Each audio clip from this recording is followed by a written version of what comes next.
If you've been buying chicken from the grocery store and you've never tried farm chicken bought from a farmer, from a real farm where you visited or you know where it is, you've been missing out on flavor, nutrition, and healing even, and bonus meals.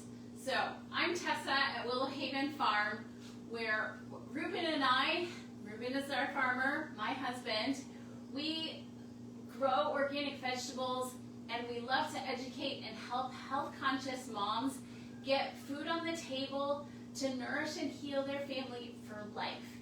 What I mean by in a way that's sustainable, that you can keep buying the high-quality, nutritious food that your family needs and create the habits to make the most out of those meals so that your family's taste buds are in line with what's really good for them, and they'll keep eating that way the rest of their life.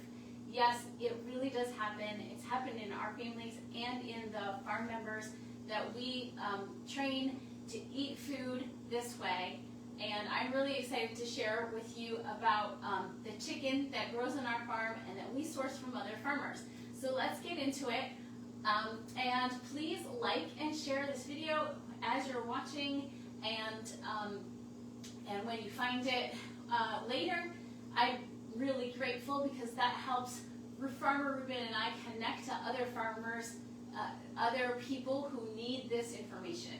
So I promise you that when we're done, you're going to know exactly what to do with a whole chicken and how to use it to feed your family, not just once, not just twice, but 3 times. So when you've bought chicken from the store before, you may have bought it in parts, which means that you're missing out on the bones. You may have bought just something off the store shelf that was the cheapest price. Then you're missing out on nutrition. You may have bought a small chicken that didn't feed you, and all the effort that you go through to prepare that for one meal is kind of wasted, because there's so much more that you can get out of a bigger farm chicken that's been raised on pasture and has good fats, and you don't have to throw away so many parts of the chicken because they don't taste good, right? So on our farm, our chickens tend to be definitely more than the 3 to 4 pounds that you find on the grocery store shelf. And I used to make the mistake of trying to find a really great chicken recipe that I could use over and over again that my family would love. And I tried a lot over the years, and eventually I realized that the sauces and things that we were being poured over the chicken, marinated the chicken, a lot of them were adding sweeteners, and my kids, of course, loved it. It was a great flavor, but really, the sweetness was what was getting my kids to eat that protein, not the flavor of the chicken. And when we switched to growing our own chickens, the quality and the flavor is so great that all you need is salt and pepper. But I have I have my chicken seasoning, which has herbs in it as well, and really, you don't have to spend all the extra effort chopping things up, mixing, marinating, and doing all that extra stuff, because the flavor is in the chicken when you buy the right kind of chicken. So if you keep following me, you'll eventually get this chicken seasoning mix. It's in the quick, speedy roast chicken recipe. And what I do is I triple it and use the spices by the tablespoon, mix it up, and put it in a shaker container that I can then just use. And so really, I've already spread this chicken, I've rubbed a healthy fat into the chicken to make sure that my seasoning will stick to it. Everybody loves the flavor, and I'm super generous because we're using sea salt here, which doesn't have added toxins or processing. It hasn't been bleached, and it has extra minerals, trace minerals in it that our bodies need.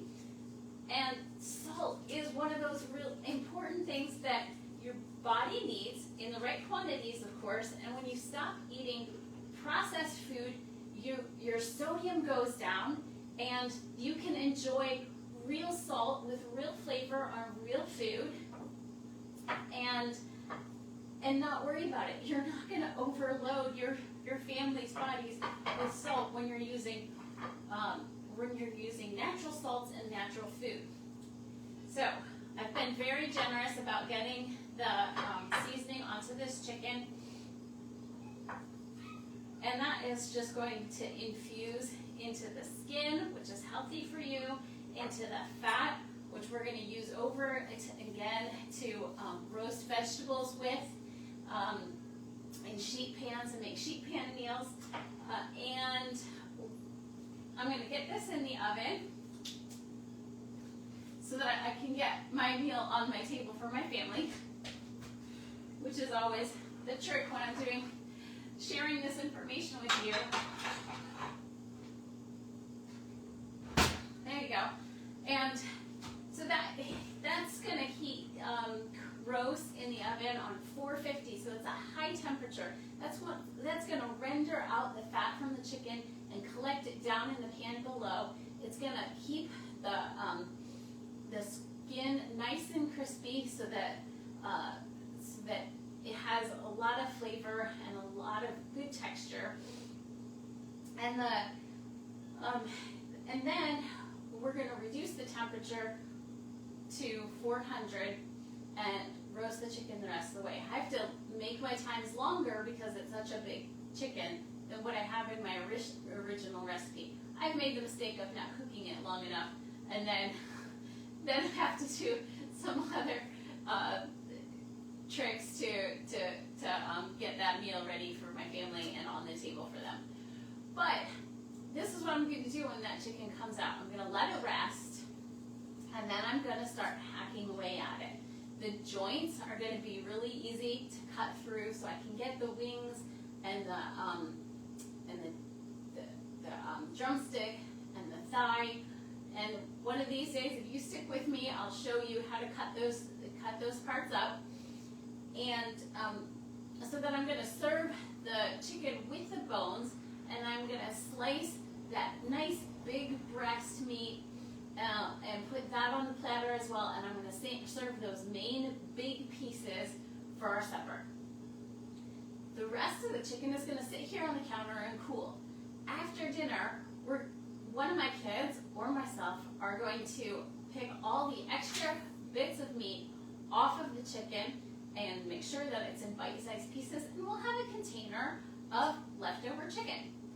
That will go in the fridge or in a Ziploc bag or in the freezer to pull out for a meal later.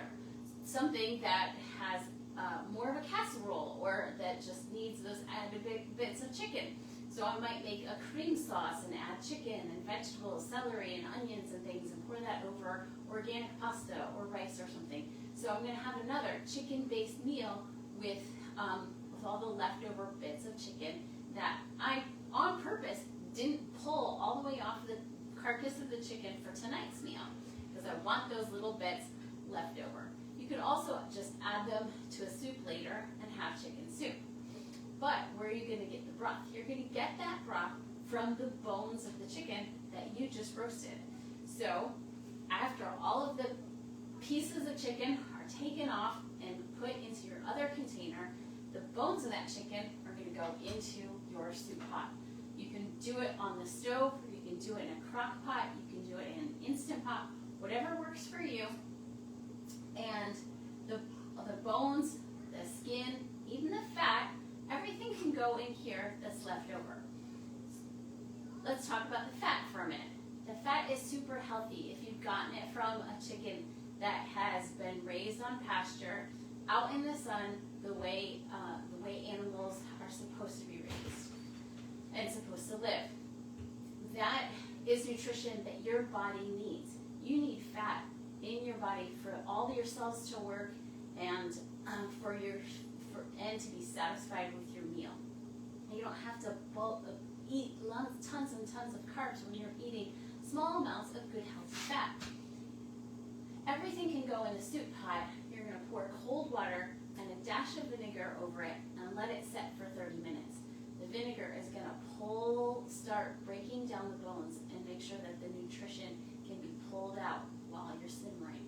Okay, that's an essential step you don't want to forget. Then you just want to bring it up to a boil. Skim it off, anything that is coming up to the top.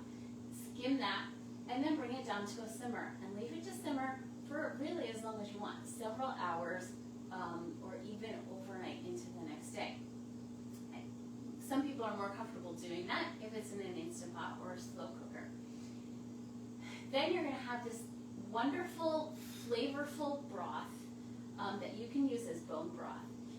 If you put that in jars in the refrigerator, the fat will rise to the top and harden. You can skim that off and use that for roasting your vegetables or making really flavorful eggs in the morning, things like that. There's so much that you can do with the different parts of a healthy animal because you don't have to be afraid of the ickiness when you know it's good for you. So that's what I wanted to share. I wanted to share that you can get 3 meals and lots of healthy ways to use all the parts of your chicken, and keep following me for more nutritional information and how to get connected to farmers that will help you get the food that you need to heal your family, to heal your gut. And the best thing to do is to download my Healing Soups Guide, because the bone broth that I just quickly shared with you, there's a recipe in there, and a healing ginger chicken recipe that is great for the fall and the winter that's coming, and you're going to have sick days, so you'll want to have this recipe at your fingertips. So go to willowhavenfarmpa.com/soups and grab that recipe book. You'll be happy that you did.